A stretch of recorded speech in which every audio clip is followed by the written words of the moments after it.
Ndër të tjerë në lajme do të ndiqni qeveria ka vendosur objektiv që pensioni mesatar në fund të 2029-s të arrijë 400 euro. Skema do të mbështetet edhe tek bonuset mujore. Rritja e eksporteve, investimet në infrastrukturë dhe nxitja e kreditimit janë baza e zhvillimit ekonomik. Anastas Angjeli thotë se në Shqipëri ka stabilitet. Një nën stacion nën toksor plotësisht i digitalizuar do të ndërtohet në qendër të Tiranës. Projekti do të financohet me 22.5 milion euro nga Bergj. Autoriteti rrugor shqiptar ka hapur tenderin për lotin 3 të rrugës kombinat Ndrojq-Plepa. Vlera e rekonstruksionit parashikohet 1.36 miliard lekë.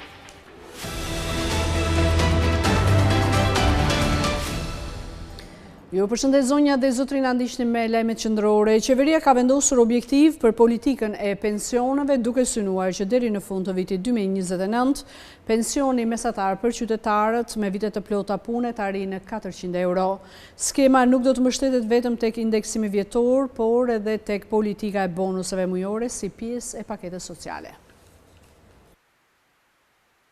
Kryeministri Edi Rama dhe Ministri e Ekonomisë dhe Inovacionit Delina Ibrahimaj prezantuan masat e reja të qeverisë për rritjen e të ardhurave të pensionistëve. Gjatë takimit me të moshuarit, Rama theksoi se performanca pozitive e ekonomisë shqiptare po përkthehet në mbështetje konkrete për shtresën e tretë. Përveç objektivit prej 400 eurosh për pensionin mesatar të personave me karrierë të plot pune, qeveria synon që pensioni mesatar për ata me vite të pjesshme sigurimi të arrijë në 220 euro. Bonusi nuk ka lidhje me asgjë tjetër përveç se me vëmendjen që ju kemi premtuar që do të kemi vijimësisht, jo vetëm për të zbatuar politikën e re që vendosëm dhe që ju tani më po e prekni për rritjen e përvitshme të pensioneve, por edhe duke ju qëndruar pranë kur ekonomia na jep mundësi. U rrit çmimi i naftës dhe vetiu u rritën dhe të ardhurat nga taksa, gjitha ato që janë aty brenda në çmim për buxhetin e shtetit. Të gjitha ato pjesë që erdhi nga rritja e çmimit për shkak të luftës do ta merrni ju, do ta marrin pensionistët. Në fjalën e saj, ministrja Ibrahimaj u shpreh se rritja ekonomike e viteve të fundit ka krijuar mundësinë që përfitimet të rishpërndahen tek qytetarët, veçanërisht tek pensionistët. Ne prej shumë vitesh edhe bashk kemi folur gjëre gjatë për dëshirën dhe nevojën që ne kemi për të rritur të ardhurat e pensionistëve, për vullnetin ton që gjithë komponentët, gjithë rritja ekonomike të ketë një rishpërndarje, që të gjithë të ardhurat shtesë që vinë nga zhvillimi ekonomik, nga turizmi, nga ndërtimi, nga industria, nga bujësia, nga të gjithë sektorët ekonomisë që në fakt vitet e fundit kanë ardhur në rritje, të rishpërndahen dhe mos ngelen vetëm shifra statistikore, ku ne pa diskutim i nxjerrim, i deklarojmë, i argumentojmë, por të ketë një impakt në jetën tuaj të përditshëm. Ibrahimaj theksoi se skema nuk do të mbështetet vetëm te indeksimi vjetor i pensioneve, por edhe te politika e bonuseve, e cila është bërë tashmë pjesë e paketës sociale. Së bashku me efektin e indeksimit të pensioneve dhe bonuset, mbështetja shtesë për pensionistët gjatë vitit 2026 arrin në rreth 17 miliard lekë. Rritja e eksporteve, investimet në infrastrukturë dhe kërkesa në rritje për kredi nga biznesi janë cilësuar si elemente të rëndësishëm për zhvillimin ekonomik. Ish-ministri Anastas Angjeli ka thënë për Skan se Shqipëria tregon stabilitet ekonomik duke përdorur politikë monetare lehtësuese. Parashikimet e fundit për rritje të qëndrueshme tregojnë stabilitet ekonomik të mbështetur te energjetika, turizmi, ndërtimi e të tjerë. Ish-ministri Financave Anastas Angjeli ka thënë për Skan Televizion se Shqipëria krahasuar me vendet e tjera të rajonit konsiderohet një vend stabil me zhvillim të qëndrueshëm me rritje të eksporteve, ku vetëm gjatë 2025-s janë rritur me 10.4%. Ndërkohë sipas tij, vendi ynë konsiderohet me një politikë monetare lehtësuese për biznesin dhe qytetarët. Ne kemi ndjekur një politikë interesash lehtësuese ullja në 2.5% e interesit gjatë fund vitit kaluar dhe vazhdimit deri tani, dëshmojnë se kjo ka qenë një politike drejtë edhe është transmetuar në ekonomi, është transmetuar në biznes dhe kjo ka qenë mbështetje dhe zhvillim. Së dyti, fakti që bizneset e kanë rritur kërkesën e tyre për kredi dhe kredia në ekonomi është rritur me 14.4% vetëm gjatë të viti. Edhe kjo është një instrument tjetër, një dëshmi tjetër që ekonomia vazhdon të jetë me kërkesa për likuiditet, por me kërkesa për përdorimin e këtij likuiditeti në zhvillimin e ekonomisë së vendit. Sigurisht që të gjitha këto janë bërë në kurset në të njëjtën kohë edhe të një mbishmimi të lekut shqiptar në raport me monedat e tjera. Edhe kjo ka qenë një mbështetje për qytetarët. Sipas profesor Angjelit, investimet të mëdha infrastrukturore si dhe ato në turizëm sjellin më shumë zhvillim, pasi Shqipëria, edhe pse një vend i vogël, është një port kyçe për Ballkanin dhe Europën. Kur flasim për investimet mëdha, ato nuk duhet të shikojmë vetëm në kuadër të zhvillimit ekonomik të Shqipërisë, por të lidhura edhe me vendet e tjera të Ballkanit. Kur flet për infrastrukturë, fakti që ne tani po bëhemi pak nga pak pjesë e mbështetjes me fonde nga Bashkimi Evropian. Flasim për vepra infrastrukturore që zhvillohen në Shqipëri, po e lidhin me korridore të caktuara me vendet tjera të Ballkanit deri në Europë. Fakti që ne duam të presim investitorë të mëdhenj strategjik, qoftë në turizëm, qoftë në industritë prodhuese, duhet kemi parasysh jo vetëm tregun shqiptar, duhet kemi parasysh së paku tregun ballkanik, sepse atyre u intereson një treg sa më i gjerë që të investojnë në një nga vendet tona. Kështu që unë mendoj që kjo strategji që po ndiqet dhe duhet të ndiqet në të ardhmen do i shërbejë më mirë zhvillimit qëndrueshëm ekonomik të vendit tonë. Shqipëria është në një moment që duhet të armonizojë zhvillimet sipas Angjelit, pasi ka parafruar zhvillime teknologjike, por duhet të rritet pavarësia e ekonomisë në disa sektor. Një nënstacion i ri nën toksor plotësisht i digitalizuar do të ndërtohet në qendër të Tiranës. Projekti do të financohet përmes një huaje prej 22.5 milion euro nga Bergj, ndërsa qeveria shqiptare do të ofrojë garanci shtetërore. Investimi syn në rritjen e sigurisë së furnizimit të rrjetit elektrik. Rritja e popullsisë, zhvillimi urban dhe investimet e reja në kryeqytet kanë shtuar kërkesën për energji elektrike. Për t'ju përgjigjur kësaj nevoje, OSHE Group parashikon ndërtimin e një nënstacioni të ri në qendër të Tiranës. Gjatë fjalës së tij në Kuvend, ministri i Financave Petrit Malaj deklaroi se projekti do të financohet nga Banka Evropiane për Rindërtim dhe Zhvillim përmes një huaje me vlerë 22.5 milion euro, për të cilën qeveria shqiptare do të vendosë garanci shtetërore. Ratifikimi i marrëveshjes së garancisë ndërmjet Republikës së Shqipërisë dhe Bankës Evropiane për Ndërtim dhe Zhvillim mbështet më konkretisht financimin e projektit për ndërtimin e nënstacionit në qendër të Tiranës nga operatori i shpërndarjes së energjisë elektrike. Ky investim është pjesë e vizionit të qeverisë për ndërtimin të qëndrueshëm, të aftë për të mbështetur zhvillimin ekonomik dhe urbanizimin e shpejtë të vendit.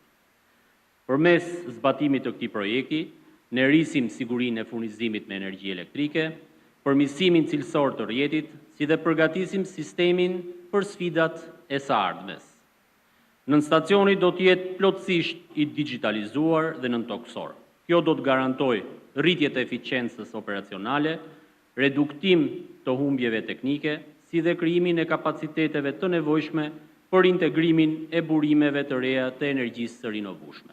Huaja do të ketë një afat ripagimi prej 10 vitesh, ndërsa norma e interesit do të jetë e ndryshueshme, e përbërë nga Euribori 6 mujor dhe një marzh prej 1%. Falë reformave dhe investimeve të ndërmarra, humbjet në rrjet janë reduktuar nga rreth 45% që shënonin në vitin 2013 në 16.9% në vitin 2025.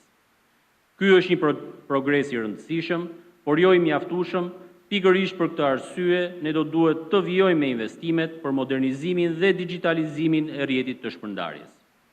Këtij angazhimi i shërben edhe investimi për të cilin po diskutojmë sot në këtë seancë. Sa i takon angazhimit në aspektin financiar, marrëveshja është ndërtuar mbi terma të favorshëm si për OSHE Group, ashtu edhe për qeverinë shqiptare. Huaja parashikohet në vlerën 22.5 milion euro me një afat ripagese prej 10 vitesh dhe me një normë interesi Euribor 6 mujor plus një marzh 1%. Ministri Malaj theksoi se ky projekt do të garantojë furnizimin më të sigurt për Tiranën, do të rrisë fleksibilitetin e rrjetit dhe do të mbështesë integrimin e energjisë së rinovueshme dhe do të afrojë më tej sistemin shqiptar me standardet e Bashkimit Evropian.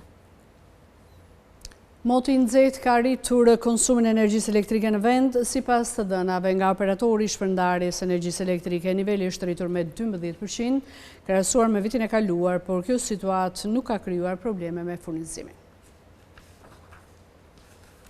Temperaturat e larta kanë rritur konsumin e energjisë elektrike në vend. Sipas të dhënave nga operatori i shpërndarjes së energjisë elektrike, niveli është rritur me 12% krahasuar me vitin e kaluar. Ne monitorim ngarkesat vazhdimisht dhe në qoftë se flasim në krahasim me vitin e kaluar ka një rritje të konsumit të energjisë për 12%. Ne monitorim ngarkesën për shkak të këtyre smart meterave që kemi vënë në stacione dhe në ato gabina që janë të rëndësishme për ne çdo 15 minuta. Megjithatë, sipas mitit, deri më tani kjo situatë nuk ka krijuar probleme me furnizimin, duke shtuar se investimet e kryera në rrjet kanë ndikuar në përballimin e ngarkesës. Fal remontet dhe fal investimeve dhe rritjes së kapacitetit në këto në stacione, ne themi që është e përballueshme kjo rritje e ngarkesës në këto tregus, në këto vlera. Gjithsesi, për çdo problematik, OSHE ka vënë në dispozicion një sër numrash ku konsumatorët mund të raportojnë. Për të gjithë abonentët, ne kemi një hartë ku janë të gjithë telefonat për të njoftuar për çdo lloj shqetësimi dhe nevoje që do keni për OSHE-n dhe OSSH-n. Referuar të dhënave ndër vite, konsumi më i lartë gjatë verës shënohet në muajin korrik dhe gusht. Autoriteti rrugor shqiptar ka hapur procedurën e tenderimit për rikonstruksionin e lotit 3 të rrugës Kombinat Ndroq-Plepa. Paralelisht është parashikuar dhe hapja procedurës për lotin 2 të të njëjtit aks me një fond prej rreth 1.18 miliard lekësh. Autoriteti rrugor shqiptar ka hapur procedurën e tenderimit për rikonstruksionin e lotit 3 të rrugës Kombinat Ndroq-Plepa, duke vijuar zbatimin me faza të një prej akseve alternative që lidh Tiranën me zonat jugore të vendit. Sipas dokumenteve të tenderit, fondi limit për këtë procedurë është rreth 1.36 miliard lekë, ndërsa segmenti ka ngjatësi rreth 4.35 kilometra. Paralelisht, ARSH ka planifikuar dhe hapjen e procedurës për lotin 2 të të njëjtit aks, me një fond të planifikuar prej rreth 1.18 miliard lekësh, duke vijuar ndarjen e projektit në disa faza zbatimi. Ndërkohë, për lotin 1 të rrugës, kontrata e punimeve është nënshkruar në shtator të vitit 2024. Zbatuesi i saj është Bashkimi i Operatorëve Arifaj dhe Eurocons Holding, me një vlerë kontrate prej 567.75 milion lekësh pa TVSH. Rruga Kombinat Ndroq-Plepa konsiderohet një aks i rëndësishëm lidhës mes Tiranës dhe jugut të vendit, duke shërbyer si alternativë ndaj autostradës Tiranë-Durrës. Sipas dokumentacionit teknik, segmenti përshkon një zonë me densitet të lartë banimi dhe ka pësuar dëmtime të konsiderueshme ndër vite, duke ndikuar dhe në uljen e fluksit të qarkullimit. Ndërhyrja synon përmirësimin e kushteve të lëvizjes dhe rritjen e sigurisë rrugore. Në total, aksi Kombinat Ndroq-Plepa ka ngjatësi prej rreth 28 kilometrash. Përfundon regjistrimi fillestar në 118 zona kadastrale në vend. Ky është një tjetër hap i rëndësishëm në reformën e kadastrës dhe integrimin evropian. Agjencia Shtetërore e Kadastrës bën të ditur se është përfunduar regjistrimi fillestar në 118 zona kadastrale në të gjithë vendin, duke shënuar një tjetër hap të rëndësishëm në reformën e kadastrës dhe në procesin e modernizimit të administrimit të pronave. Sipas ASHK-s, ky proces është zhvilluar në përputhje me objektivat e qeverisë shqiptare dhe me angazhimet që lidhen me procesin e integrimit të Shqipërisë në Bashkimin Evropian. Procesi ka kaluar në të gjitha fazat e parashikuara nga legjislacioni në fuqi. Në terren janë kryer matje dhe verifikimet për çdo pasuri, ndërsa është administruar i gjithë dokumentacioni i paraqitur nga qytetarët dhe subjektet përkatëse. Më pas janë përpunuar të dhënat teknike dhe hartografike, duke mundësuar krijimin e një baze të saktë informacione për secilën zonë kadastrale.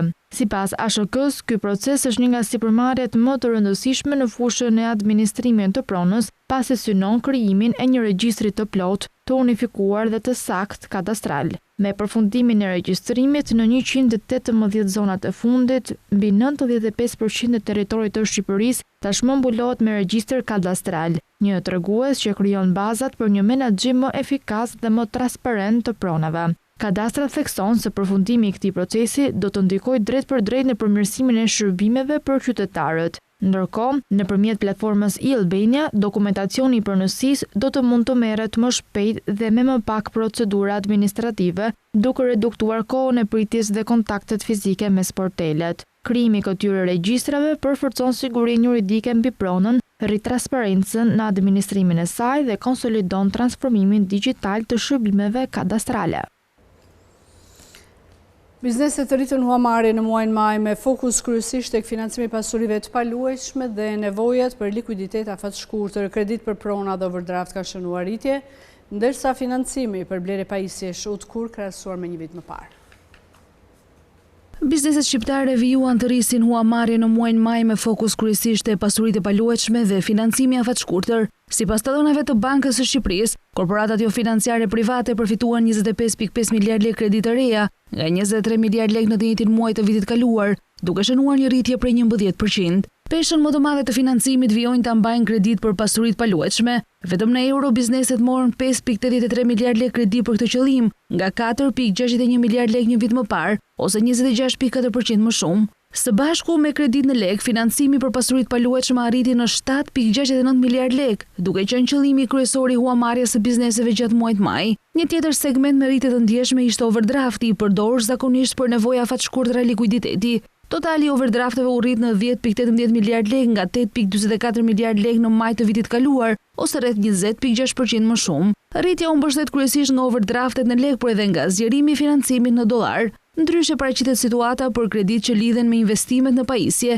Financimi për blerje pajisjesh zbriti në 1.9 miliard lekë nga 2.2 miliard lekë një vit më parë, duke shënuar një rënje prej rreth 13%. Në rënje ishte edhe kapitali qarkullues në lekë, megjithse kjo kompensua pjesërisht nga rritja e huamarrjes në euro për të njëjtin qëllim. Në tërësi të dhënat tregojnë se bizneset po orientohen më shumë drejt financimit të pasurive të paluajtshme dhe sigurimit të likuiditetit afatshkurtër, ndërsa investimet në pajisje kanë shfaqur një ngadalësim krahasuar me një vit më parë. Banka e Shqipërisë ka propozuar kufizimin e tarifave të shkëmbimit për pagesat me kartë me synim uljen e kostove dhe rritjen e transparencës për bizneset dhe konsumatorët.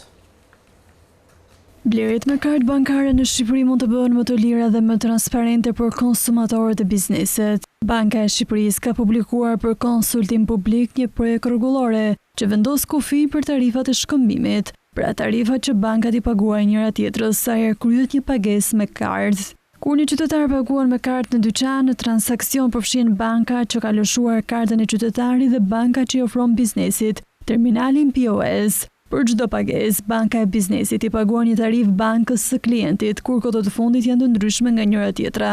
Ky tarif shkëmbimi ndikon në mënyrë indirekte bizneset, për arsye se kur ata i paguajnë bankës komisionin e terminalit të POS-it, tek ajo kosto përfshihet edhe tarifa e shkëmbimit që banka do i paguajë njëra tjetrës.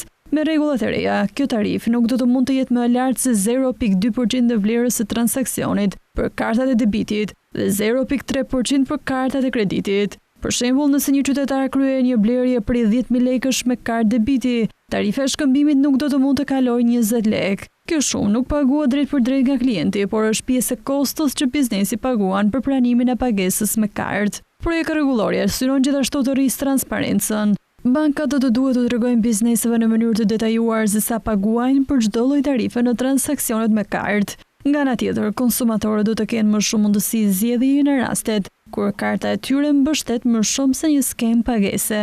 Një tjetër ndryshim është se bizneset nuk do të jenë më të detyruara të pranojnë çdo lloj karte të së njëjtës skem pagesash dhe do të kenë të drejtë të orientojnë klientët drejt mënyrës së pagesës, që u kushton bizneseve më pak, duke respektuar rregullat për informimin e konsumatorit. Sipas Bankës së Shqipërisë, këto ndryshime synojnë ta bëjnë tregun e pagesave me kartë më transparent, më konkurrues dhe më efikas, ndërsa njëkohësisht parafrojnë legjislacionin shqiptar me standardet e Bashkimit Evropian.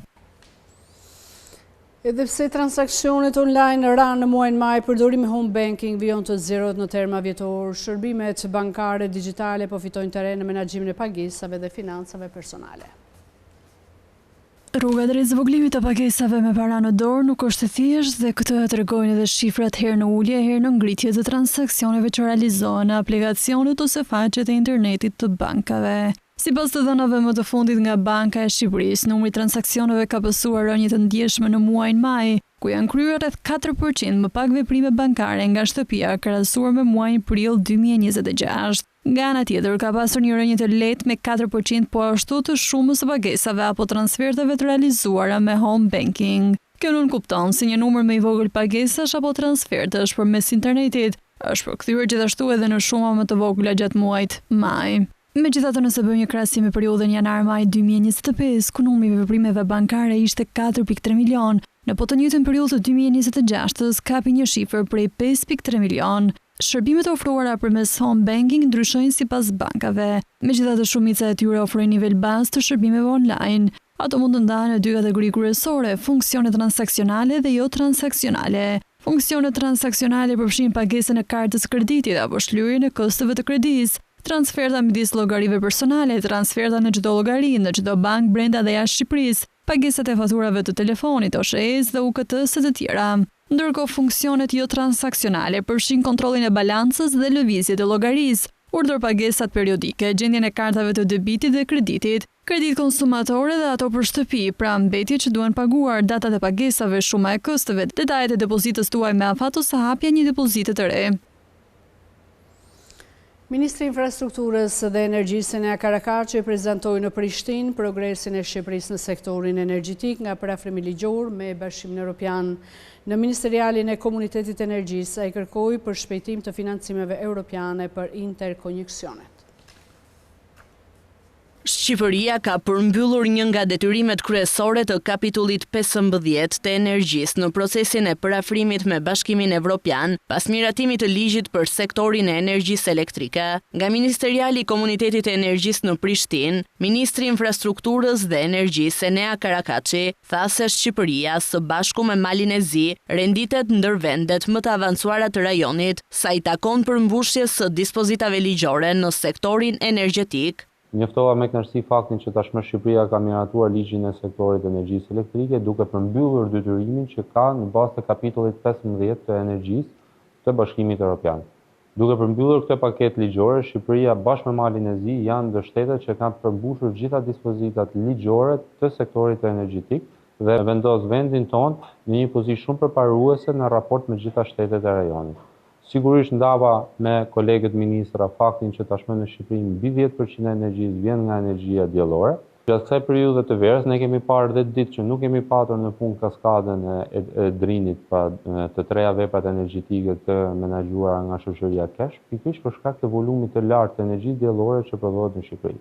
Karakaçi kërkoi një rol më aktiv të Bashkimit Evropian për financimin e investimeve në infrastrukturën energjetike të rajonit. Bashkimi Evropian të përshpejtojë mekanizmat e saj financues për vendet e rajonit.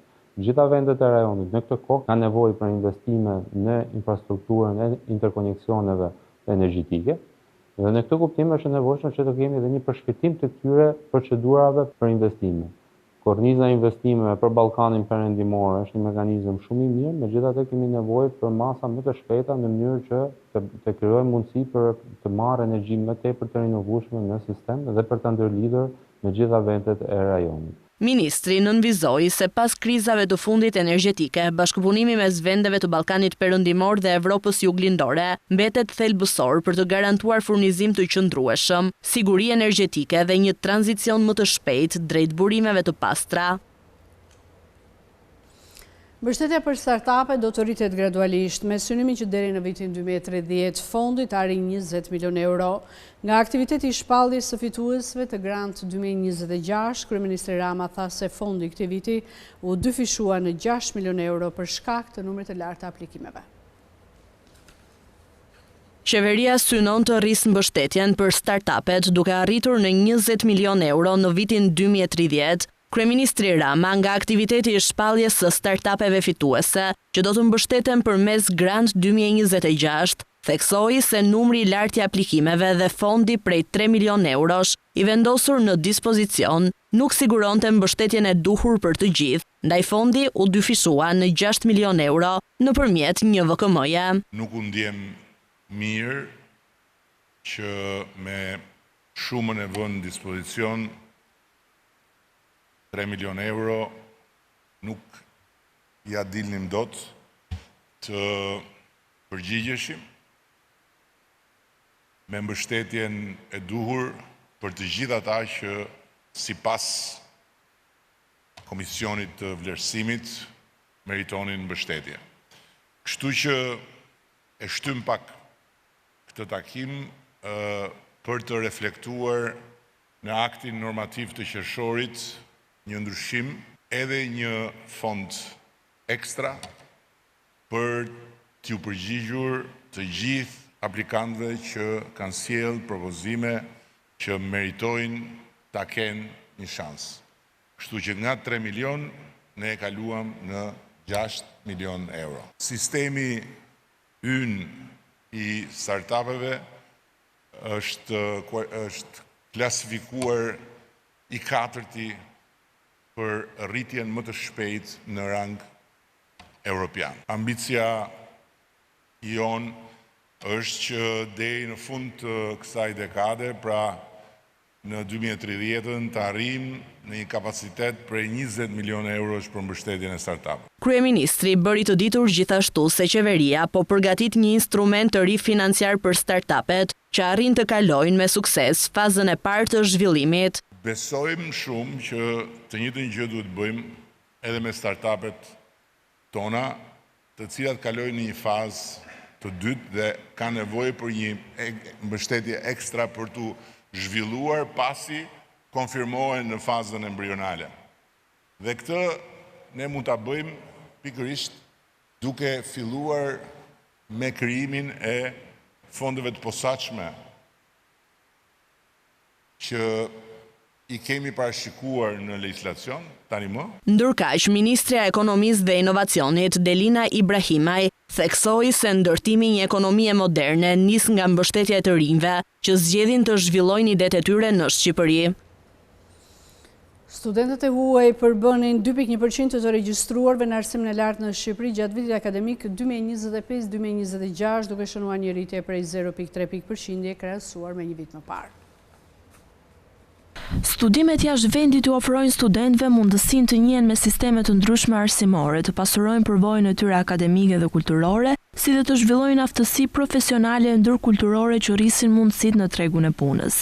Në të njëjtën kohë, prania e studentëve të huaj në Shqipëri kontribuon në forcimin e bashkëpunimit ndërkombëtar mes universiteteve, nxit shkëmbimin e njohurive dhe rrit diversitetin në institucionet e arsimit të lartë. Sipas të dhënave të Instat gjatë vitit akademik 2025-2026, studentët e huaj përbënin 2.1% të numrit total të studentëve të regjistruar në arsimin e lartë në Shqipëri. Krahasuar me një vit më parë, pesha atyre është rritur me 0.3%, duke treguar një interes në rritje të huajve për të ndjekur studimet universitare në vend. Të dhënat tregojnë se pjesa më e madhe e studentëve të huaj janë regjistruar në programet bachelor dhe master, çka dëshmon se këto dy cikle mbeten më tërheqëset për të rinj që zgjedhin Shqipërinë për të studiuar. Numri më i kufizuar i studentëve të huaj në programet profesionale dhe ato të doktoraturës tregon se kërkesa për këto nivele studimi mbetet më e ulët. Për 3 vitet e fundit akademike, studentët meshkuj të huaj kanë qenë në numër më të lartë se studentët femra. Sipas shpërndarjes sipas shtetësisë, Italia vijon të jetë burimi kryesor i studentëve të huaj në Shqipëri, duke përfaqësuar 45.9% të totalit. Në vendin e dytë renditet Kosova me 11.9%, e ndjekur nga Malizi me 4.6%, Turqia me 4.2% dhe Greqia me 3.8%. Këto të dhëna tregojnë se universitetet shqiptare tërheqin kryesisht student nga vendet fqinje dhe rajoni, por edhe nga vendet të tjera me lidhje të forta arsimore dhe kulturore me Shqipërinë. Edhe shpërndarja sipas gjinisë ndryshon në varësi të nivelit të studimit. Studentët meshkuj dominojnë në programet bachelor dhe në studimet e doktoraturës, ndërsa programet profesionale 2 vjeçare dhe në programet master vihet re një pjesëmarrje më e lartë e studentëve të huaja. Këto dallime pasqyrojnë prirje të ndryshme në zgjedhjen e programeve të studimit sipas gjinisë dhe nivelit të arsimit të lartë, duke treguar se preferencat akademike ndryshojnë mes studentëve dhe studentëve të huaja. Në vitin 2025 në Shqipëri u menaxhuan 900.000 ton mbetje, 4.5% më shumë se një vit më parë, ndërsa çdo banor gjeneroi mesatarisht 383 kg mbetje. Depozitimi në landfille mbeti metoda kryesore e trajtimit. Në vitin 2025 në Shqipëri u menaxhuan mbi 900.000 tonë mbetje duke shënuar një rritje prej 4.5% krahasuar me vitin 2024. Çdo banor gjeneroi mesatarisht 383 kg mbetje gjatë vitit, ose 23 kg më shumë se një vit më parë. Pesha e mbetjeve urbane mbetet dominuese edhe këtë vit. Çdo banor prodhoi mesatarisht 341 kg mbetje urbane kundrejt 322 kg në vitin 2024, ndërsa mbetjet urbane u rritën nga 38 në 42 kg për banor. Në total, mbetjet e menaxhuara arritën në 900.700 tonë nga 862.200 tonë një vit më parë. Sa i përket mënyrës së trajtimit, panorama mbetet pothuajse e pandryshuar. 77% e mbetjeve u depozituan në landfille duke mbetur metoda kryesore e menaxhimit, ndërsa 18% u ricikluan, pothuajse në të njëjtin nivel me vitin 2024. Ndërkohë, 90.3% e popullsisë u mbulua nga shërbimi i grumbullimit të mbetjeve. Të dhënat e 3 viteve të fundit tregojnë një rritje të vazhdueshme të mbetjeve të menaxhuara, nga 844.000 tonë në vitin 2023, ato u rritën në 862.000 tonë në vitin 2024 dhe arritën në 100.000 tonë në vitin 2025. Në të njëjtën periudhë, sasia mesatare e mbetjeve për banor u rrit nga 351 kg në 360 kg, për të arritur në 383 kg në vitin 2025. Shifrat tregojnë se sasia e mbetjeve në vend vijon të rritet, ndërsa riciklimi mbetet në të njëjtat nivele.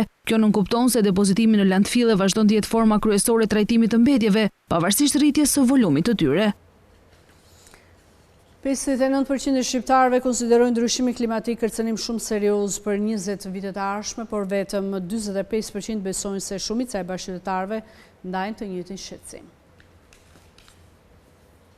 Shqiptarët rezultojnë të jenë më të shqetësuar për ndryshimet klimatike se sa mendojnë se është pjesa tjetër e shoqërisë. Të dhënat e World Risk Pool 2026 tregojnë se 59% e qytetarëve në Shqipëri e konsiderojnë ndryshimin klimatik një kërcënim shumë serioz për vendin gjatë 20 viteve të ardhshme. Megjithatë, vetëm 45% besojnë se shumica e shqiptarëve ndajnë të njëjtin shqetësim, duke krijuar një hendek perceptimi prej 13 pikësh përqindjeje. Ky fenomen tregon se edhe pse një pjesë e konsiderueshme e qytetarëve e sheh klimën si një nga sfidat kryesore të ardhmes, ata pritën të nënvlerësojnë nivelin e shqetësimit të bashkëqytetarëve të tyre. Sipas autorëve të raportit, ky keq perceptim mund të ndikojë edhe në gatishmërinë për të mbështetur politika ose iniciativa për mbrojtjen e mjedisit, pasi njerëzit shpesh orientohen nga ajo që besojnë se mendon shumica. Në shkallë globale, hendeku i perceptimit të klimës është edhe më i theksuar në shumë vende. Portugalia dhe Shtetet e Bashkuara kryesojnë renditjen me diferenca mbi 41 pikë përqindjeje mes shqetësimit personal dhe atij që u atribuohet të tjerëve. Italia dhe Mbretëria e Bashkuar renditen me një herë pas me boshllëqe rreth 38 pikë. Raporti thekson se vendet me të ardhurat më të larta dominojnë listën e vendeve ku ky hendek është më i madh, duke sugjeruar se problemi nuk lidhet me mungesën e interesit për klimën, por me perceptimin e gabuar se të tjerët nuk e konsiderojnë atë një prioritet. Në Shqipëri ndonë se hendeku prej 13 pikësh është dukshëm më i ulët se në vendet që kryesojnë renditjen, ai tregon se ekziston ende një mospërputhje mes shqetësimit real të qytetarëve dhe mënyrës si ata e perceptojnë opinionin publik. Korrigjimi i këtij perceptimi mund të jetë një faktor i rëndësishëm për të rritur mbështetjen ndaj politikave klimatike. Kur njerëzit kuptojnë se shqetësimi për ndryshimet klimatike është më i përhapur se sa besonin, ata kanë më shumë gjasa të mbështesin masa konkret për përballimin e këtij rreziku. Ndërkohë, ndryshimet klimatike vijojnë të mbeten një nga sfidat më të mëdha globale, me motin ekstrem që po ndikon gjithnjë më shumë në ekonomi, mjedis dhe jetën e përditshme të qytetarëve.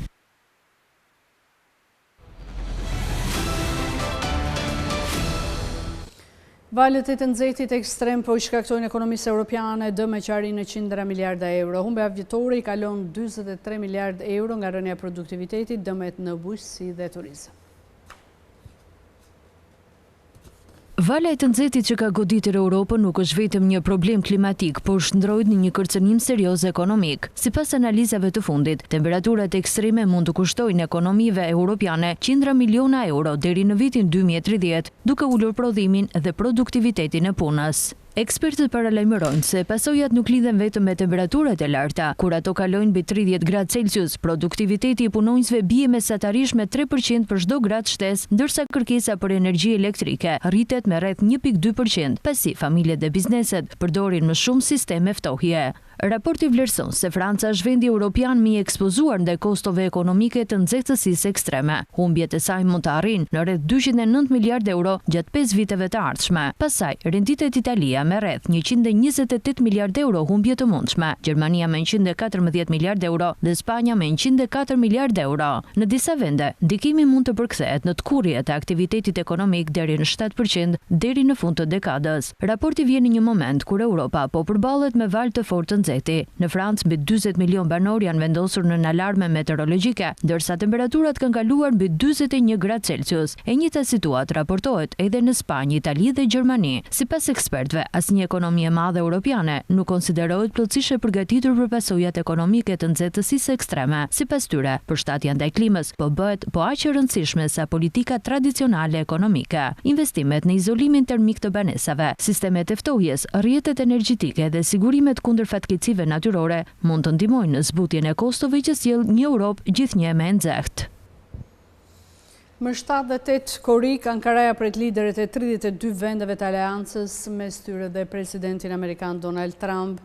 Autoritetet kanë vendosur masa të forta sigurie dhe kufizime të gjera në kryeqytet.